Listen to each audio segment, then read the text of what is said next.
Doing lifts today. Starting with the 4-post. We got 3 4-posts to put together and 1 2-post. Starting the unboxing, I'm gonna go over the instructions, watched a bunch of videos. And just like that, ladies and gentlemen, we have a lift built in a blink of an eye. It's the quickest lift built ever. There was no struggle.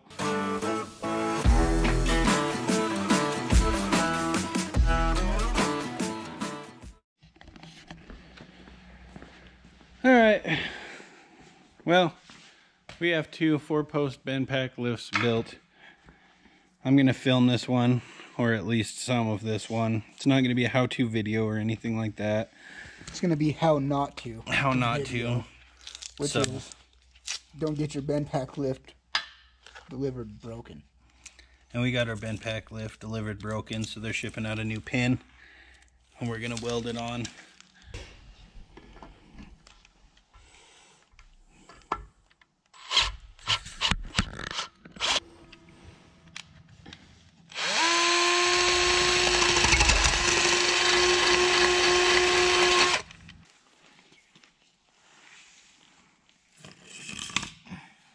Alright, now we're doing some cleaning. Get ready for welding.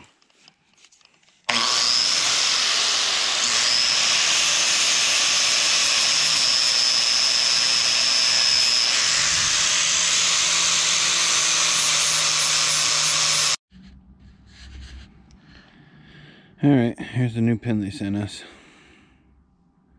I don't know if that was worth waiting for. Should have just cleaned up the old pin and just re-welded it in, but yeah, I was thinking it was going to have a little something on the back here.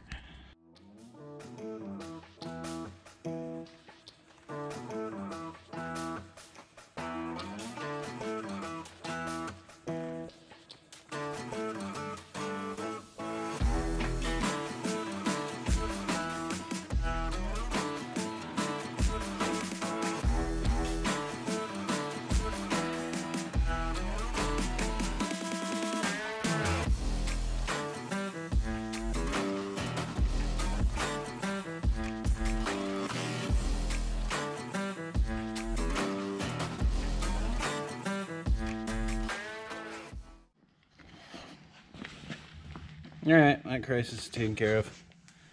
Let the paint dry and we'll probably install all this nonsense tomorrow.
Alright guys, so got this 4-post set up.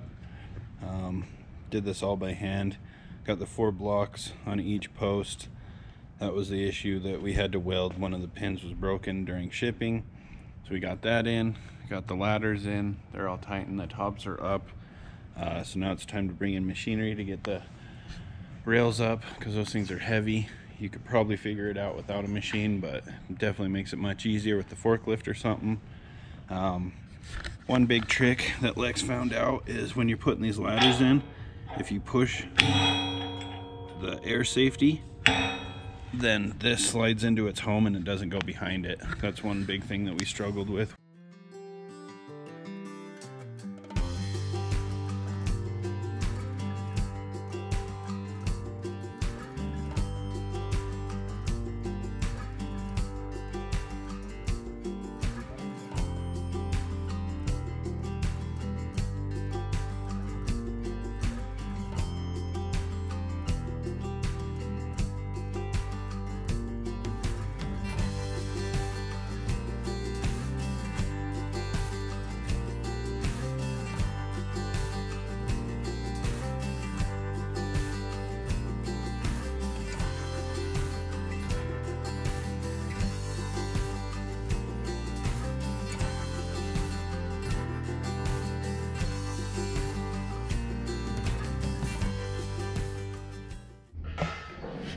Alright, you saw how we put the tracks on, whatever you want to call them, planks.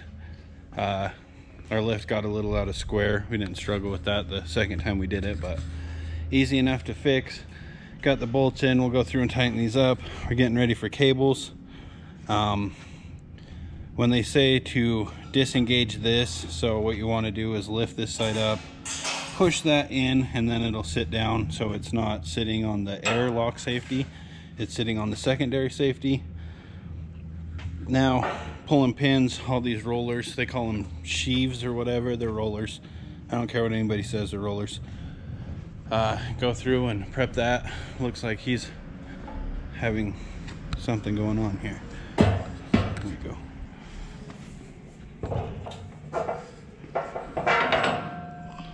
So yeah, we can get those out so you can run cables, put them back in after you run the cables, and then we'll also push out the hydraulic ram, and I'll show you what we discovered with pushing out the hydraulic ram. So hopefully that makes it a little easier for you.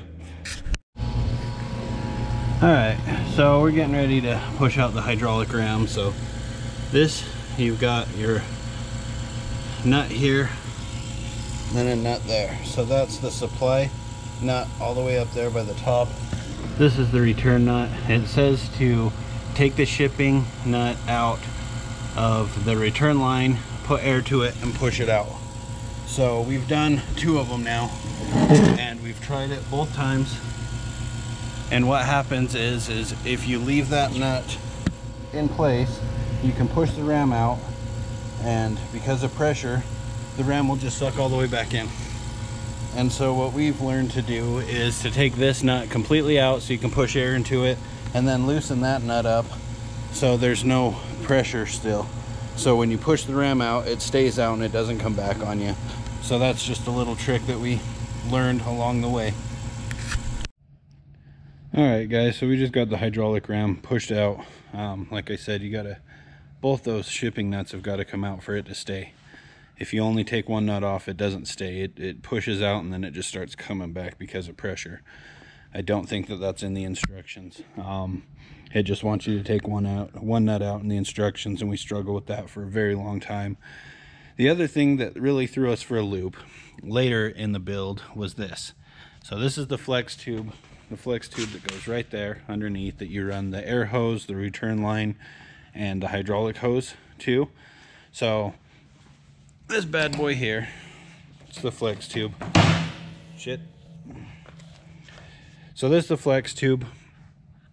So it says in the instructions right there, the flex tube is 52 inches.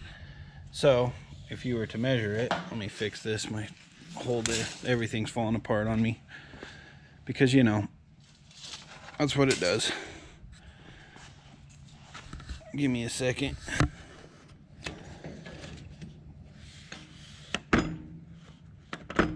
You ain't gotta stay there forever, friend. You just gotta stay for a quick second. Alright, so now, if we measure it, so that's about 87 inches. So nowhere in this does it say cut down to size. So 87 inches. So on the first one, we got everything installed. We're getting ready. We're doing the hydraulic line, and we put the hydraulic line from the power unit to the ram. So the line has to go to this nut down there, which is the supply and not the return. So we pushed it in, and the hose ended about right there, and it had to go about 3 feet more to right there. And we searched, called BendPak, this, that, thought that they shipped us the wrong hose. It was just a big mess. Come to find out, I flipped all the way back to here in the instructions, which is in the beginning, and we were already to the end, and it says the flex hose is about 52 inches. So we had about 87 inches, and that's why the hydraulic hose wouldn't fit all the way. So what you need to do is you need to cut the hose down to 52 inches, and then everything will work and fit. So that literally, like, that was 3-4 hours of trying to figure that out. Then it just stumped us completely. I'll come over to one that we already built so you can see it. So this is what I'm talking about. That is the supply right there, and this hose was stopping about right there because this flex hose was at 87 inches and not 52 inches. So you have to cut this down so it'll all fit. So that was a huge time waster, just because of some stupid thing in the instructions. All right, we got the cables ran, air lines in, all the rollers are back in, air lines.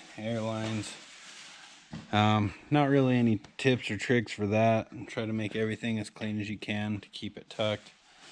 We did find that this fitting on the cylinder was loose, so we took it off. We put some liquid Teflon on there and then retighten that. We haven't had that issue with any of the other ones, but that one was just loose when it came out. I do find it easier to keep these a little bit long to tighten them properly. Yeah, and we also start with the airline hose. We start back here, so this is the back post. So we start here, put that in, and I put the T that's under the deck in first. Then we do that one, and then we'll come in from the front, tighten that one, and then we'll do the one that's through the flex tube into that one. All right, we got the power motor mounted, filled up with hydro fluid 3.7. You can see what we did with the line. That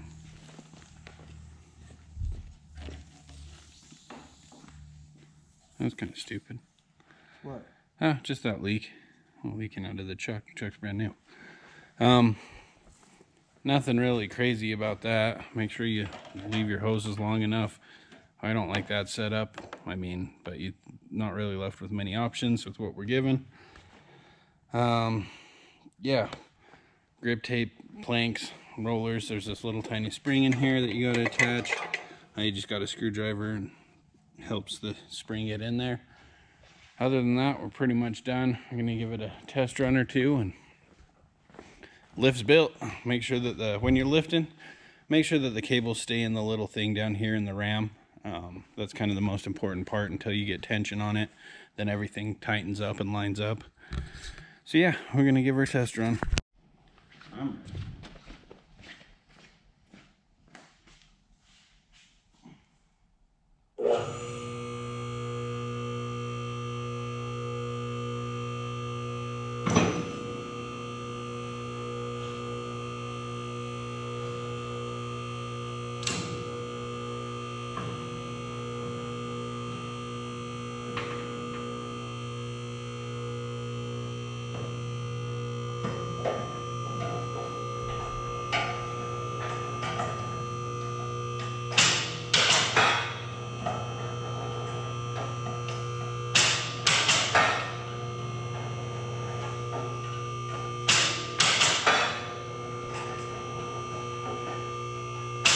Make sure all your cables are in the rollers and stuff.